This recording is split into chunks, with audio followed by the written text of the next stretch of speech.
नमस्कार। आज आपको हम ऐसी एक और से मिलाना चाहते हैं जो कि लगभग 2 साल से बेड के ऊपर है। उसको क्या समस्या आई, उसकी अचानक रीढ़ की हड्डी आखिर कैसे ख़त्म हो गई, इसके बारे में उससे भी संज्ञान लेंगे। परंतु आपको सबसे पहले ये बताना चाहेंगे कि ये जहां हम आज बैठे हैं, ये कैथर रोड शिव कॉलोनी का एरिया है, जहां पर एक महिला है जो लगभग 2 साल से बेड के ऊपर ही है। उसका मानना है कि उसकी जो रीढ़ की हड्डी है ऑटोमेटिकली ख़त्म हो चुकी है। वो सारी जानकारी उस औरत के जरिए आपके रूबरू कराते हैं। आइए देखते हैं तस्वीरें।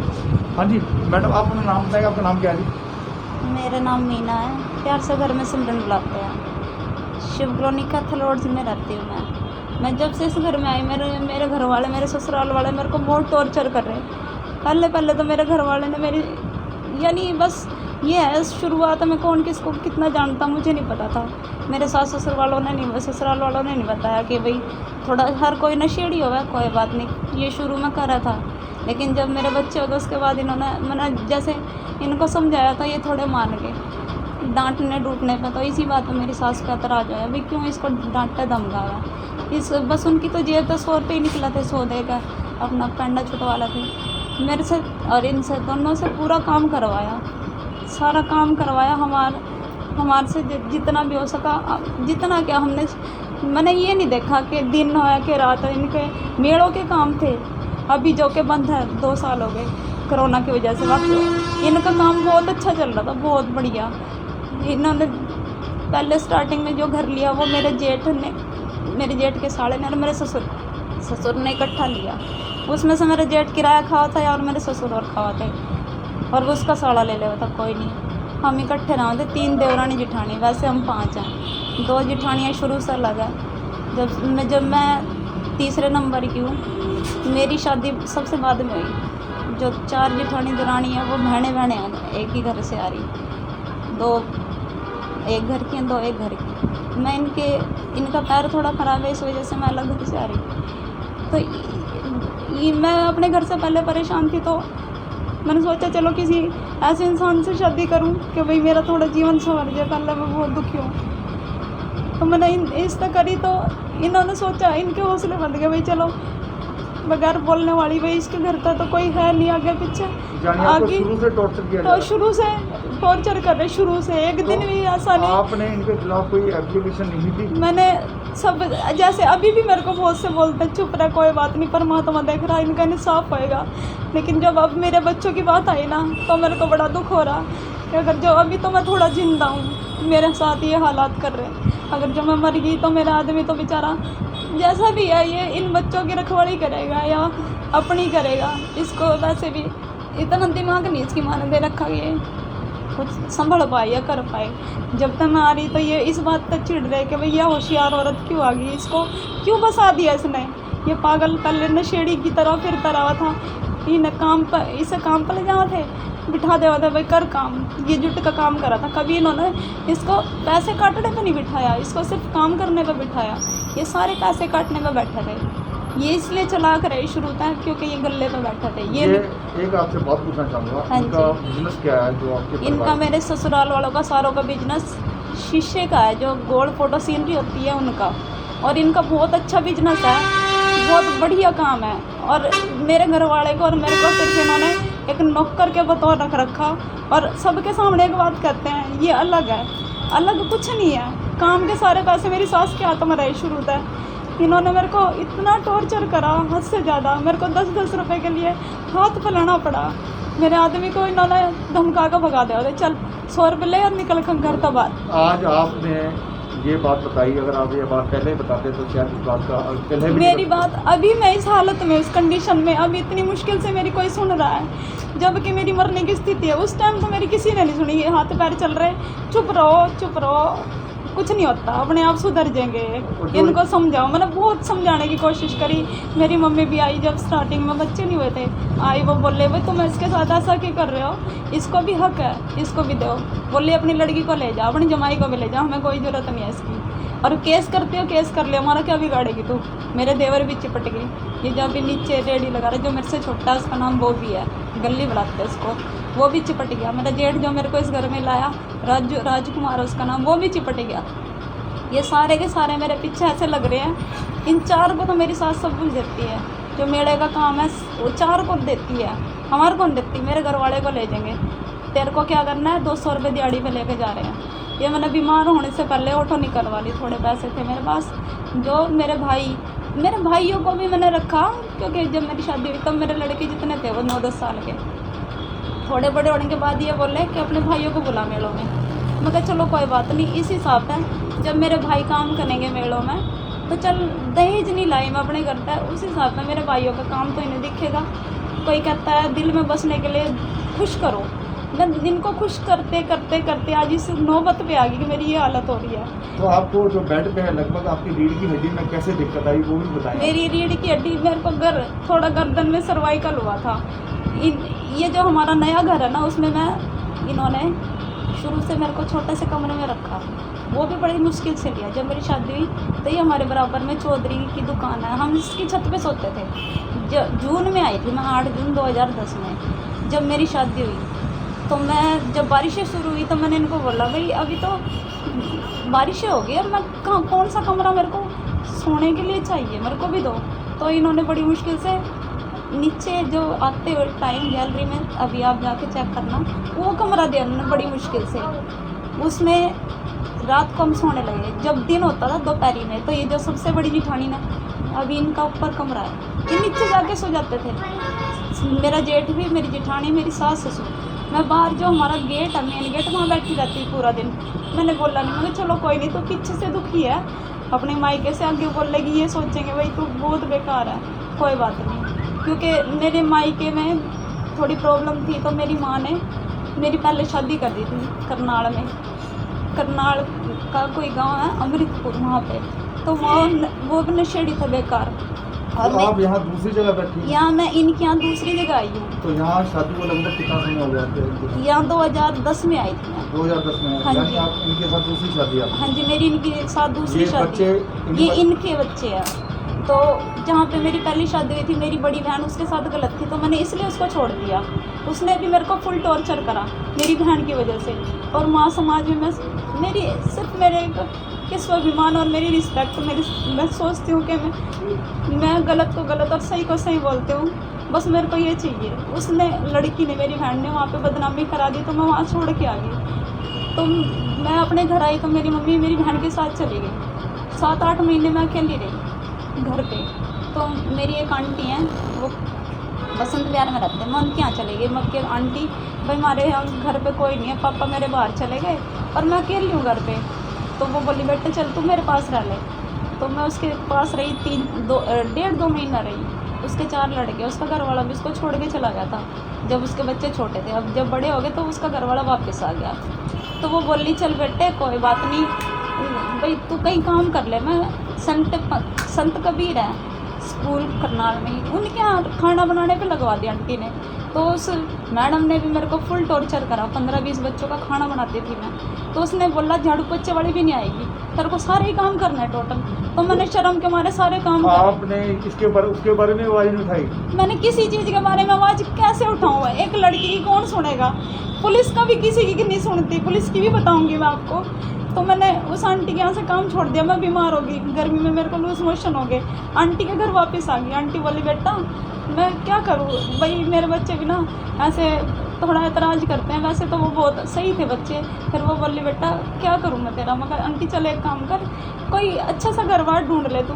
तो उसी आंटी की बहन रहती थी यहाँ शिव कॉलोनी के पीछे, वो अब गुजर गई। तो मेरे जेठ है जो मुझे इस घर में लाया, उसकी जान पहचान अच्छी थी। वो बोली भाई मेरी बहन क्या ना एक लड़की रहती है, तुम भी अपने भाई के लिए लड़की ढूंढ रहे हो, तो उस लड़की को तुम्हारे घर ले आते हैं। तो उस वजह से इनके उस आंटी की जानकारी थी, तो मेरा रिश्ता इस वजह से इनके साथ हो गया। डायरेक्टली नहीं मैं आई, तो मैंने बोला आंटी चलो करवा दो, कोई बात नहीं भाई, किस्मत है देखूँगी, मेरी किस्मत अच्छी निकली कि फूट जाएगी दोबारा से। चलो पर जब मैं कोर्ट में गई ना, मैंने देखा इसकी हालत, सोचा एक टाइम मैं करूँ कि ना करूँ, परमात्मा तू बता मैं क्या करूँ। अगर जो आश्रम में जाऊँगी, आश्रम वाले में मैंने काम भी करके देखा, सब कुछ करेंगे, तो किस जगह जाऊँ मैं, किस दर पे जाऊँ? चल मंगा फिर आखिरी में एक और तू बाजी मार वो करके देख भाई, अपनी किस्मत का जुआ खेल कर हारेगी कि जीतेगी। मैंने कर ली इसका, कोई बात नहीं, आ गई मैंने किया। उसके बाद इन्होंने सोचा भाई ये तो पागल है, चुप रहेगी, ये बोलते रहे हम तेरे को ना बेटे गहने चढ़ाएंगे, तेरे से छोटी है उसको भी नहीं गहने दिए। मैं कहा ठीक है। 3 दुनानी जिठानियों के गहने हैं, अभी उस चौथी के भी बनवा दिए इन्होंने। जब से 1 साल हो गया उसको गहने भी बनवा दिए, उसको सामान सब लेके दे दिया, सिर्फ मेरे को छोड़ के। तो बोले उसका नहीं बनवा के दिया, हम तेरे को भी देते, अभी केस जीत ले। जिस कमरे में अभी हम बैठे हैं ना, इस पे केस था, 14 साल ये केस लड़े, 14 लाख रुपए। ये छोटा सा कमरा है, 8 बाई 8 का कमरा है ये। हाँ जी, इससे छोटा कमरा है नीचे जिसमें इन्होंने मेरे को रख रखा था। अब ये 8 बाई 8 का कमरा, 8 बाई 8 के कमरे में ना तो यहाँ बाथरूम है, बाथरूम का इस कैसे? कमरे में ही मैं सब कुछ करती हूँ। यही खाना खुना यहीं बनाते हो? नहीं, नीचे रसोई है। बाकी ये रहने के लिए 8 बाई 8 का कमरा है। हाँ जी। और तो ये भी मेरे को अभी कल आपके सामने मैंने आपको वीडियो जो भेजी थी उसमें भी मेरे को गंदी गंदी बोल के, मेरी जेठानी भी मेरे को ऐसे बोलती है, यही सिखाती है सबसे ज़्यादा मेरी सास को। कान भरती है ये सोचती हैं कि भाई हमारी चले और इसको हम कभी ना बसने दें, चारों के चारों। तो सबसे बड़ा सवाल ये है कि आपकी रीढ़ की हड्डी कैसे खत्म हुई, उसके बारे में बताओ। मैं जो ये हमारा नया मकान था ना, इन्होंने मेरे को उसमें रख दिया जब तक कंप्लीट नहीं हुआ। कौन सा नया मकान था? उसकी जो कुछ एक जानकारी नंबर गली में है। उसकी स्नैप है, आप स्नैप दिखाओगे? हाँ, उसकी स्नैप है मेरे फ़ोन में। वो देखो, ये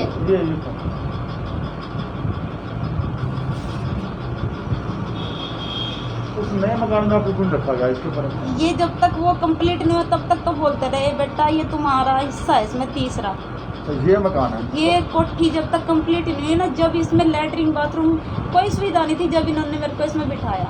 तो अब पहले ये था, अब आपको ये छोटा सा कमरा दिया गया 8 बाई 8 का। आप देख सकते हैं किस प्रकार से, देखिए एक जो महिला है काफी समय से उसको टॉर्चर किया जा तीसरा रहा हिस्सा है, था इसमें मेरा।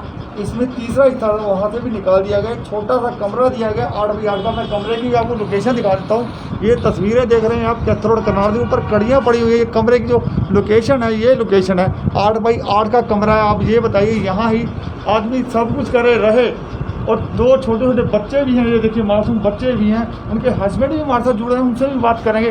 हाँ जी, आपका नाम क्या है? जी मेरा नाम कृष्ण कुमार है जी। तो आप क्या काम करते हैं? जी मैं ऑटो चलाता हूँ सर जी। ऑटो चलाते हैं। जी। तो सर जैसे लॉकडाउन जिससे पीछे हुआ, आपके काम धंधे पर काफ़ी फर्क पड़ा जी होगा। बहुत फर्क पड़ा सर जी। मैं कमाता था जी 500-600 रुपये जी, सिर्फ 100 रुपये की कमाई रह गई थी जी। उसमें सर जी घर का खर्चा भी है, ऑटो की किस्त भी है जी मेरी 8,500 रुपये महीने की जी, और घर वाले की दवाई भी है जी। घर वालों से मेरे को 1 रुपये की मदद नहीं है जी। जो भी है सर जी मैं खुद करता हूँ। खुद करते हो जी। तो अब आपने याद किया, तो इससे पहले भी आप किसी प्रशासन के अधिकारी के पास गए, बताया? सर नहीं, हम कभी किसी के पास नहीं गए, इसलिए नहीं गए जी। हमने सोचा अगर जाने से क्या फ़ायदा, अपना ही मजाक उड़ता, क्योंकि सर जी हम कई बार हमने सोचा अभी जाएं और ये गई भी है सर पुलिस में, किसी ने कुछ नहीं सुना जी। पुलिस वालों ने भी नहीं जी कुछ नहीं सुना सर। तो पुलिस में क्या कंप्लेंट करने गए थे आप? सर यही कंप्लेंट गए थे आप जी। क्या कंप्लेंट करने गए थे पुलिस में?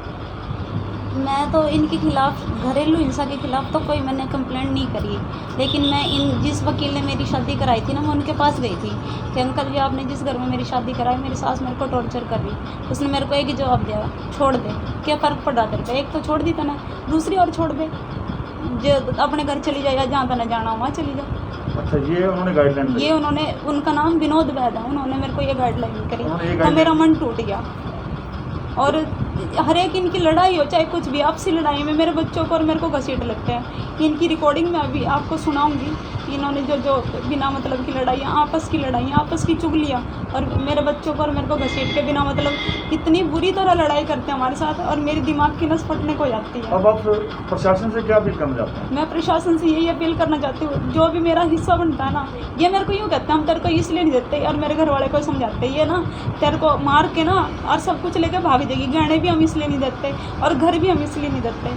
तो इसका मतलब ये मेरे को इसीलिए टॉर्चर कर रहे। मेरे बच्चों की तरफ तो देख लो, मेरे बच्चों की तरफ भी नहीं देखते। यूँ मेरे को भी अभी कहते हैं, जो मैं कभी इनको खाना खिला दूँ या कोई भी चीज़, सारा दिन इन्हें पैसे क्यों देते हो तुम, वो पैसे हमारे को दिया करो। जैसे आपको पता चला कि आपके गर्दन में सर्वाइकल है, आपने मेडिकल स्टोर या कहीं से दवाई तो मैंने, इन्होंने एक इनकी सहेली है दया, उसके कहने में ये मेरे को हद से ज़्यादा टॉर्चर कर रहे हैं। वो भी शिव कॉलोनी में रहते हैं। उसके कहने पे इन्होंने मुझे सिविल हॉस्पिटल के 4 नंबर कमरे में छोड़ा। उस 4 नंबर कमरे वाली औरत ने मेरे को 8-9 महीने तक ऐसे घुमाती रही कि दवाई ले, नींद की दवाई दे दी। पैर में मेरे नींद की दवाई है, और ये जो हाथ में गांठ इतनी मोटी मेरे पैर में गांठ हो गई थी। मैं कहा मैडम जी इसका टेस्ट करो कोई, मेरे पैर में क्या है, कह रही तकिया रख के सोया कर, ठीक हो जाएगी बेटे तुम। और उस दिन एक भाई है जगदीप, उन्होंने मेरी वीडियो बनाई। उस दिन मेरी मैंने तो सिर्फ उनसे मिलना था और कुछ नहीं, कोई इच्छा नहीं थी मेरी बताने की। लेकिन जैसे जैसे ये मेरे को टॉर्चर कर रहे हैं ना अब ज़्यादा तो मैं सोच रही अभी नहीं तो कभी नहीं, अपने बच्चों के लिए तो करूँ। अगर जो मैं मर गई, इनका कोई नहीं है, क्योंकि एक मेरे चाचा ससुर का लड़का है, उसकी मम्मी भी मर चुकी है, बचपन में मर गई थी। अभी उससे ये सारे काम करवाते हैं, उसको खाना भी नहीं देता कोई, वो थोड़ा बोल नहीं पाता, थोड़ा सा मेंटली अपसेट हो गई। उससे ये कोल्लू का काम है, इनका कोई भी उठवाते हैं, मेरे लड़के से भी उठवाते हैं। एक दिन इस बात पे मुझे गुस्सा आया, छोटे से बच्चे से हाँ मेरे लड़के से, और झाड़ू भी लगवाते हैं गगे वहाँ अपने काम के वहाँ पे। तो मैं कह रही अगर जो मैं मर गई ना, मेरे बच्चे को तो नौकर बना देंगे, मेरी लड़की को भी नौकर बना देंगे। और मैं चाहती हूँ कि भाई मैं इनसे दूर होकर ना थोड़ी अपने बच्चों को भी अच्छी, गुड़िया भी है कोई क्या? ये मेरी गुड़िया है, ये छोटी सी गुड़िया भी है। अच्छा ये गुड़िया है? ये गुड़िया है। इससे भी काम करवाते हैं? इससे भी कराते हैं, ये काम कर वो काम कर, बच्चों को लगा के रखते हैं। ये मेरे साथ, मेरे ससुर भी मेरे लड़के से पैर धुलवाता है। जब मैं ठीक थी ना, मैंने उसको नहाते हुए कमर रगड़ी, पैर रगड़े, हमेशा वहाँ जिस घर की फ़ोटो अभी दिखाई वहाँ रहती थी जब मैं, कि मैं ये परना लाया, मेरा परना भी दो, टोटली सारे काम। सिमरन पानी गर्म कर दे, मैं नहाऊंगा, अभी मैं बीमार हूँ, मेरे को नहीं पूछ रहे। जिस टाइम मैं बीमार होने वाली थी, मैंने बोला भाई मेरे से इतना काम ना करो, मेरे को ना गर्दन में सर्वाइकल है, मेरी गर्दन भी दुख रही है। मेरी सास बोली टंकी चढ़ के ऊपर, ये सारी मोटी मोटी हैं, तू पतली है, ये टंकी का पानी तुझे साफ़ करना है, टंकी तेरे को ही साफ़ करनी। 1.5 साल हो गए मेरे को लाके इस घर में पटक रखा, जिसमें मैं अभी पड़ी हूँ। ये जो 8 बाई 8 का कमरा है? हाँ जी, 1.5 साल हो गए इसमें पटक दिया। तब मेरे को लग गया ज़्यादा सदमा। उस मकान में कौन रहता है? उस मकान में मेरी 2 दुरानी रहती है, उनके नाम इन्होंने चुपचाप से रजिस्ट्री करा दी कि अब वो नहीं लेके भागेंगे अपने घर। उनके नाम क्यों, उन औरतों के नाम क्यों कराई है? उनके नाम भी तो नहीं करानी चाहिए थी। अगर जो इतना इंसाफ है तो मेरे साथ भी ऐसा इंसाफ करो, मेरे को भी दो। इन्होंने मेरे साथ इतना इंसाफ की तरह उससे ज़्यादा। तो आपने देखा किस प्रकार से, देखिए जो एक पीड़ित महिला है उसका मानना है कि पहले उसकी शादी हो चुकी थी, दोबारा उसकी शादी क्रिश्चियन नामक युवक से हुई थी जो ऑटो चलाता था। लॉकडाउन के चलते पिछले साल भी मंदा आ गया, इस साल भी मंदा आ गया। घर का चलाना, जो खर्चा चलाना है वो काफ़ी मुश्किल था।